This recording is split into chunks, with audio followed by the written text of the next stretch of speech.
ampifaliana trany eny mandrakariva azontsika mifary tafahoana toy zao aminaran'ny tompo azontsika mandray ny nofinaina miainy nofinaina mandray nefa tsara zany koa hoe tsika mitianyety indray ho aminareo ny fahasoavana sy fiadanana avy amin'andriamanitra raintsika sy jesosy kristy tompo ary fitariany fanamasina amen.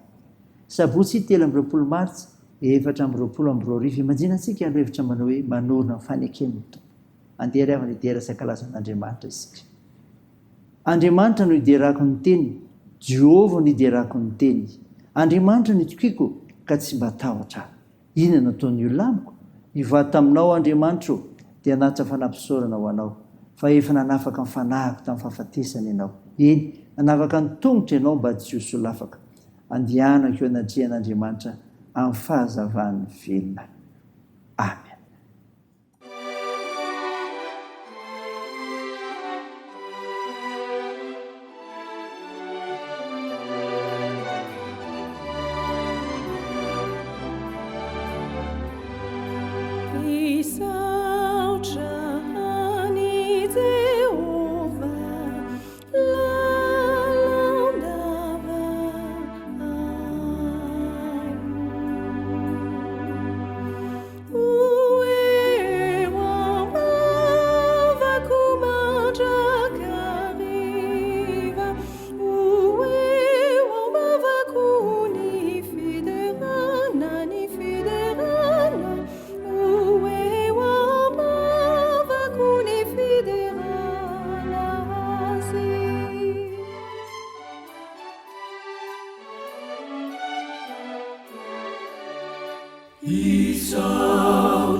Mananda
ivavaka isika. Andriamanitra mpamonjy ary tompon'ny finoanay ianao. Mankalaza sy midera me voninahitra ranomasina zay noho izany satria mendrika ao anao zany. Tompo, mahatsiaro tena indrindra koa nefa zahay fa mpanota, tsy misy marina dia iray aza. Ko mandaliko eo anatrehanao, miaiky ny fahatsoanay. Mamindrafo aminay ary mamelahany endrikay.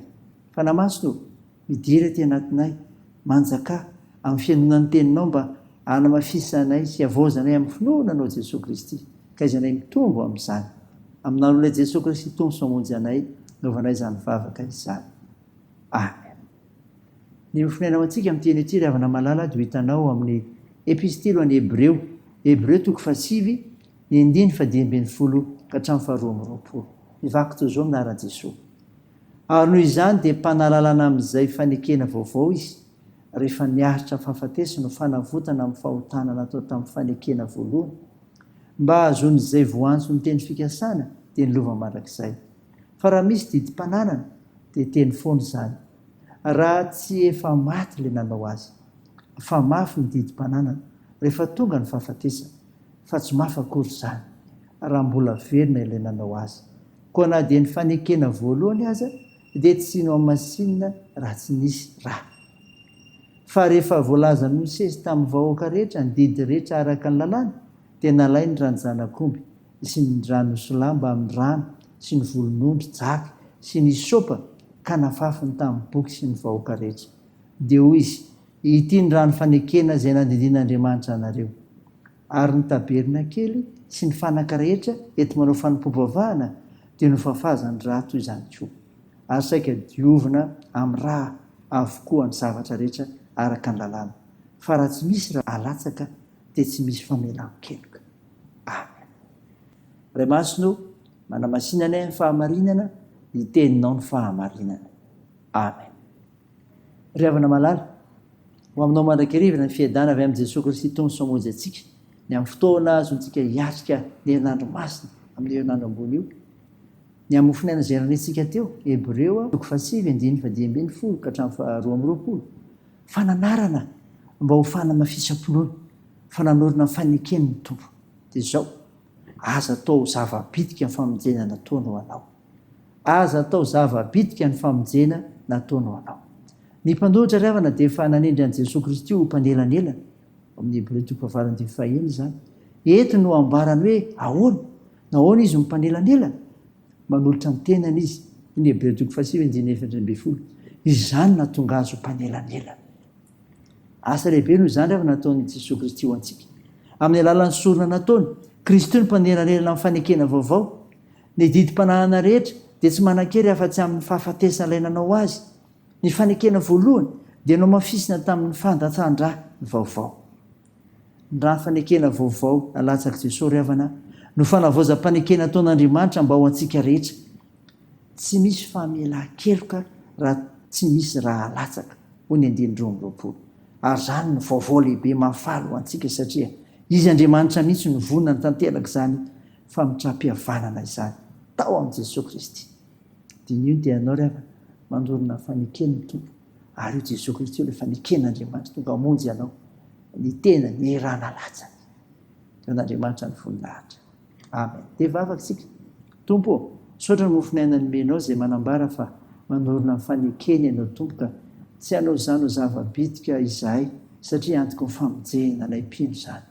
Tompo, manotenao anao izay ary manavao izany koa miaraka aminao amin'ny androm-piainanay rehetra dia tao faharoan-tenanay ho anao amin'ny fiainana ny didiny menao anay.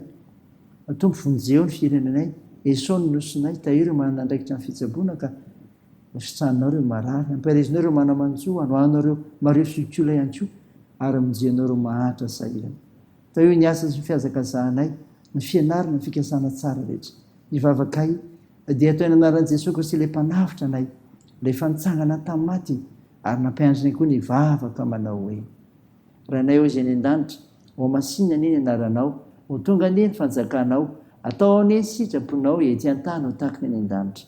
Meo any anio izy anina sahaza ao anay, ary mamela ny elikay tahaka ny namelanay izay meloka taminay, ary aza mitondra anay amin'ny fakam-panahy, fa manafanay amin'ny ratsy.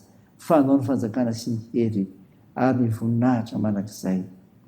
Amen. raha isy fonarevana ny zanatotra anao aminaran'i Jesosy Kristy. Ho amin'ny havana rehetra iray filoana ny eny fiadanana sy ny fitiavana mba mifitokiana avy amin'Andriamanitra ray sy Jesosy Kristy tompo. Ny fahasoavan'Andriamanitra ny homba izay rehetra tian'i Jesosy Kristy tompontsika amin'ny fitiavana tsy mety levona. Amen.